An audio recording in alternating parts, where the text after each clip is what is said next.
A blessed day to everyone. I am Eliza Sendon and welcome again to day 59 of 365 Daily Devotion with Bible Character Edition. At ngayong araw nga po ay January 28, 2026.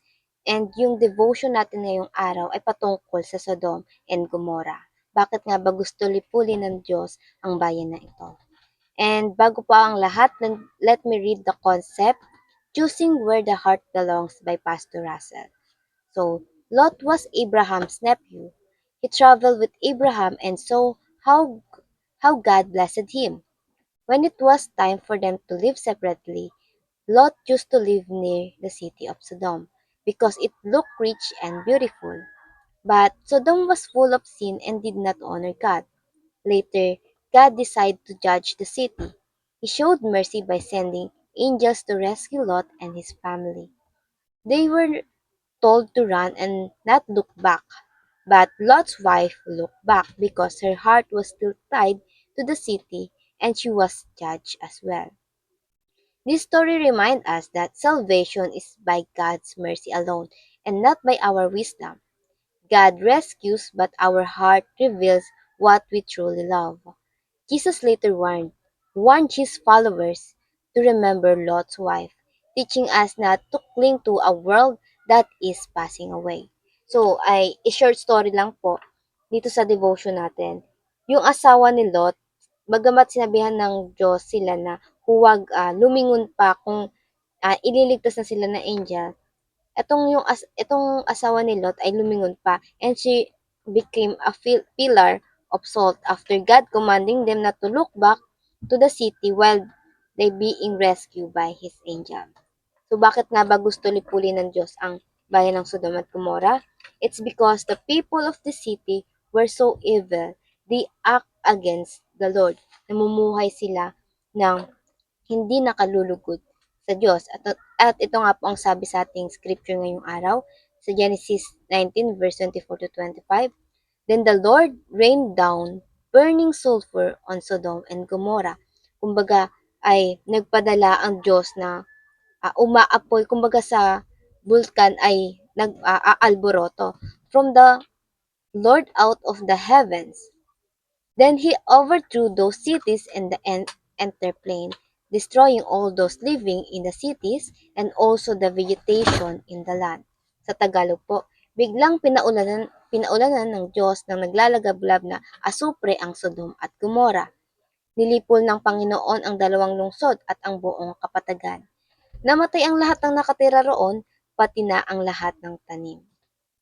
Now, para naman sa ating mga katuruan, number 1, God is committed to destroying evil culture. Sabi nga sa Genesis 1, God's want godly culture. Doon ay yun yung makikita natin sa librong iyon. But because of the sin, nagkaroon na rin ng evil culture. Gusto lang ng Diyos yung godly culture, pero dahil nga meron ng fall, ay nagkaroon na rin ng evil culture. At ayun ang patuloy na nakikita ng Diyos mula pa kanila Cain at Abel, panahon ni Noe, hanggang sa Sodom at Gomorrah. And God very committed to destroy those evilness. Hindi yun nagtatapos, hindi napapagod ang Diyos na supilin ito. And it's a comfort for us na rin dahil ang Diyos ay hindi pumapayag na manaig ang kasamaan sa atin. He keep on destroying evilness and that's why there is final judgment. Ito nga po yung muling pagbabalik ni Jesus o Hesus Kristo para tuluyang alisin ang kasamaan sa mundo. And pangalawa, God is committed to saving righteous believers. Despite of the evilness happening in Sodom and Gomorrah, bagamat nandun na rin nakatira si Lot, hindi pa rin gustong wasakin yun ng Panginoon nang hindi niya maililigtas si Lot at ang kanyang pamilya. Because they truly believe in God. Opo ay si Lot ay bagamat doon siya nakatira ay hindi siya totally ganon na hindi naniniwala sa Diyos o tinalikuran ng Diyos. God doesn't allow na isama sa judgment sa masasama ang mabubuti o matutuwid. So si Lot ay matuwid even though his decision when Abraham giving him a choice where to live was led by sight and not by faith. Even though he chose what pleasing to his eyes, God see him as righteous man. Nakikita ng Diyos ang pagiging matuwid ni Lot.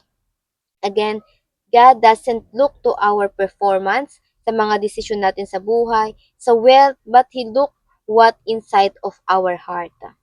At sabi nga sa 2 Peter chapter 2 verse 7 to 9, sinabi rito na ang Diyos talaga ay pupuksain niya ang masasama at ililigtas ang mabubuti. And that's God commitment.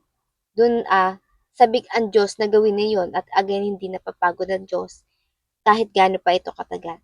Kaya nga mas mabuti pa rin na huwag sumabay sa agos nitong mundo sa ating mga tao. Kahit na yung kapalit nito ay talikuran tayo ng mundo, maging kalaban tayo ng mundo. Basta't ang Lord ay hindi mo kalaban. At ang pangatlo naman ay God is committed to forming godly culture. And that will start in your family. God is forming godly culture through your family.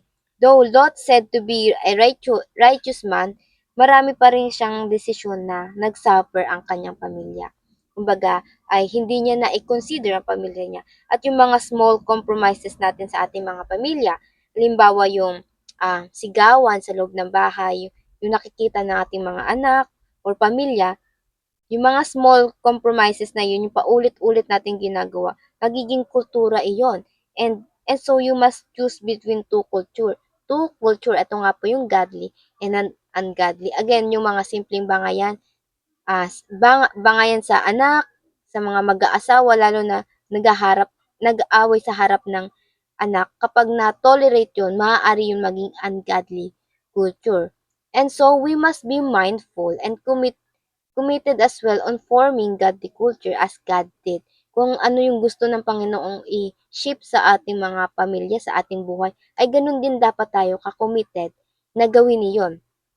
Practice to have Christ-centric family or nasa gitna si Kristo sa bawat relasyon natin sa pamilya, sa partner natin, in every relationship. And now, paano ba natin ito may apply sa ating mga buhay? Number one, transform your family culture into godly culture. And again, there is no perfect family. Wala namang perpekto. Lahat naman tayo ay may kanya-kanyang flaws, may kanya-kanyang pagkakamali. But not being perfect doesn't mean hindi na dapat tayo magpabago sa Diyos to transform by God. Kaya nga tayo tinatawag ng Diyos hindi para gawing perpekto, bagkus i-align ang ating pamilya, ang ating mga desisyon sa kalooban niya. And we are not perfect, yes? And so yung imperfection natin, ipinapakita natin ito sa Diyos. And we submit it so God will transform that area of our life. Tatanggapin tayo ng Diyos, tinatanggap tayo ng Diyos hindi dahil tayo ay perpekto, bagkus siya ay mabuti. And yung mga flaws mo, hindi yan dahilan para talikuran ka ng Diyos. Walang dahilan para talikuran ka ng Diyos. Kaya dapat lagi nating isubmit sa Kanya lahat ng imperfection sa atin. And pangalawa, think about multiple generation when making decision. Kapag may plano at desisyon tayo, we must consider as well yung impact to the next generation. Yung mga decision mo today must shape your next generation. Even mamatay ka, your impact is still alive.